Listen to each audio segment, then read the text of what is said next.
Hey friends, Los Angeles-based multimedia artist David Miller. Welcome to my home studio, Primordial Creative. It's the end of 2024. I haven't done a lot of videos in a while because I had to write a book and other things catch up over the summer.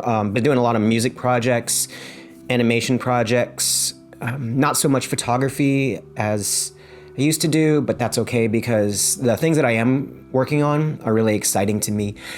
I've had a lot of time to think of things as related to my personality, the place of artists in the world, the place of INFP people in America, and the place of what we call the modern man, because we recently had an election. Obviously, Donald Trump is the president again. One of my least favorite people in the world, but he had a lot of aid through the manosphere, which is these people like a Joe Rogan or whoever who are very alpha-driven, physical fitness-oriented, dominating types. And I'm big into physical fitness myself.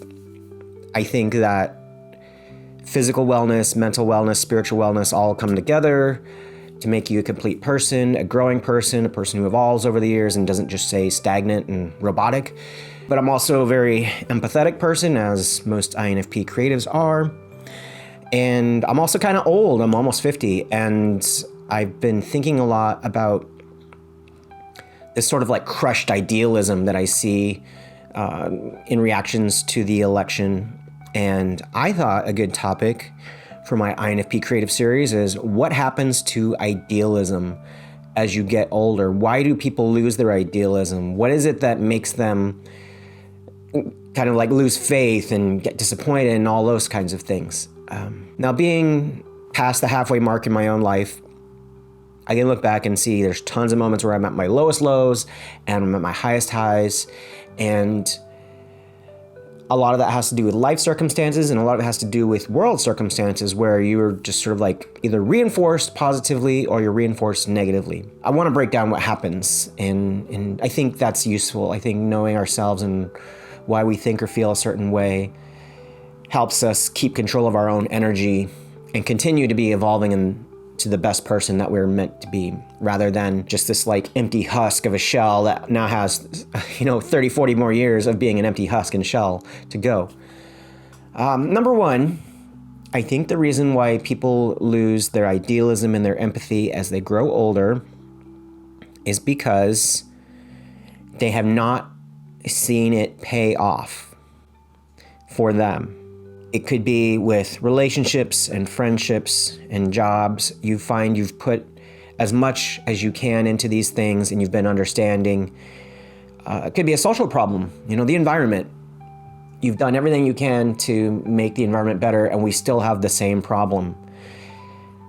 After a while, you're hardening the path that in your brain tells you none of this matters, and you become nihilistic. You're like, your efforts aren't doing anything. Now, my thought challenge to that is you shouldn't expect to see those results. You might not see them in your lifetime. They might be something you said to somebody, then you broke up and you never talked to them again, but it triggered a life change in them years from now, where they realized maybe that was correct, or maybe that just, got them on a better path. You cannot expect to see the positive results of your positive efforts. And that is not a reason to not make those positive efforts. The positive efforts that you put forth in the world towards you being a better person reflect on you.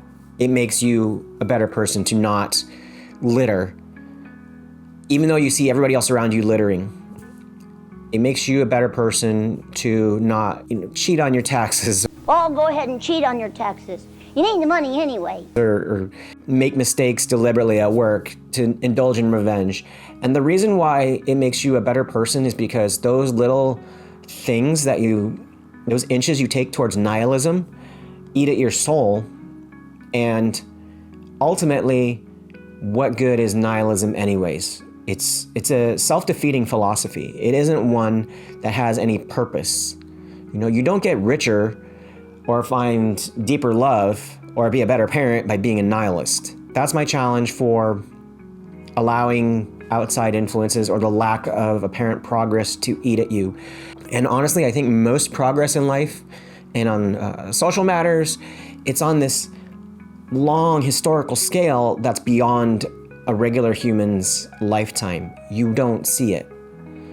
You know, the Israel-Palestine issue will be solved one day, but it's been the same issue my entire life, and it was that way before I was alive. The Cold War that consumed most people's lives in the 20th century is over. There's a new Cold War, other things have happened, but the Soviet Union doesn't exist anymore, stopped existing when I was 14 years old. And the song Right Here, Right Now by Jesus Jones, one of my all-time favorite songs, is emblematic of how something happened within the life of the singer, Mike Edwards, a social change that nobody expected to have happen.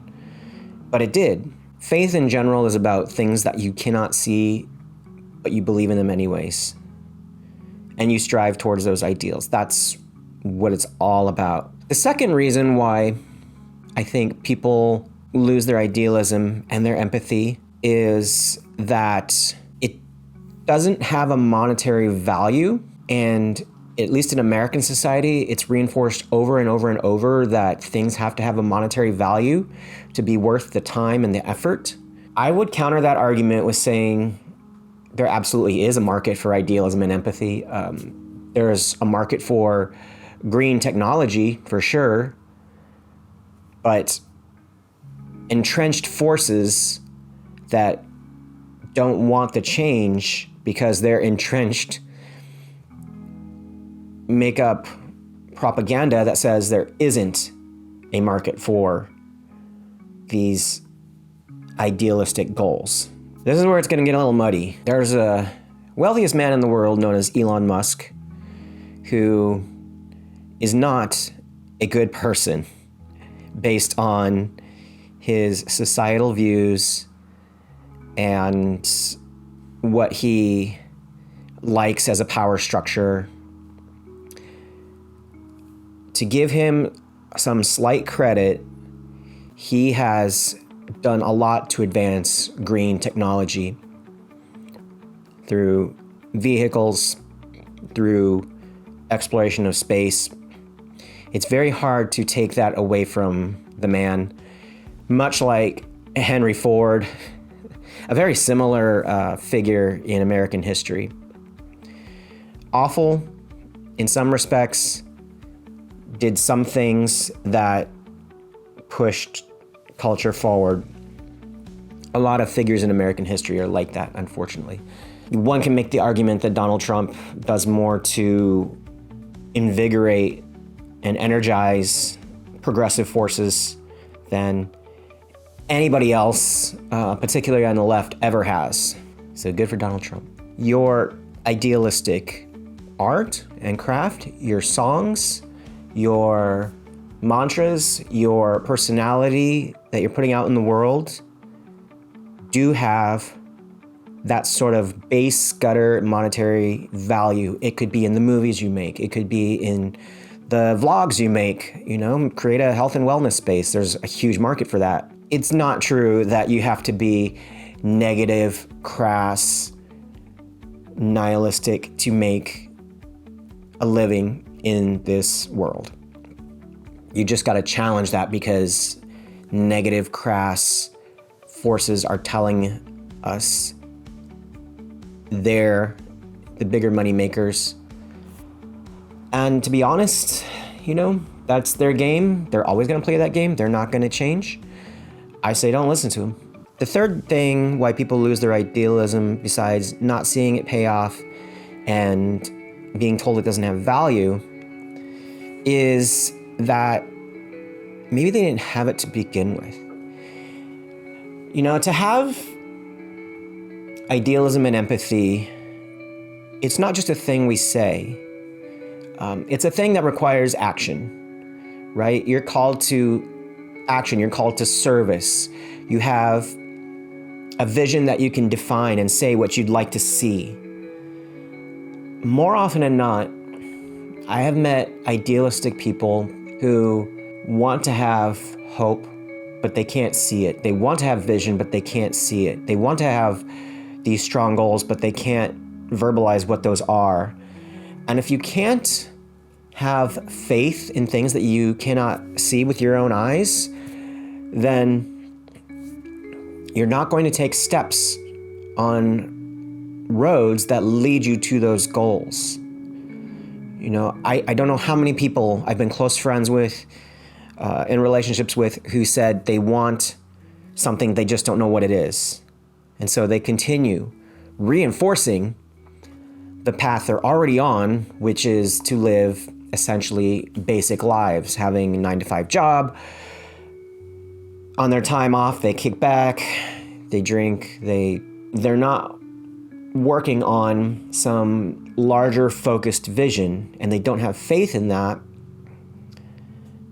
And why they don't have faith, you know, that's all up to an individual. I find a lot of times it's just they're listening too much to other people. Again, it's letting outsiders, the outside world, your parents, people in your relationships with, you know, kind of tell you, oh, well, you just have to follow this exact path, and that's going to lead you to, you know, permanent happiness.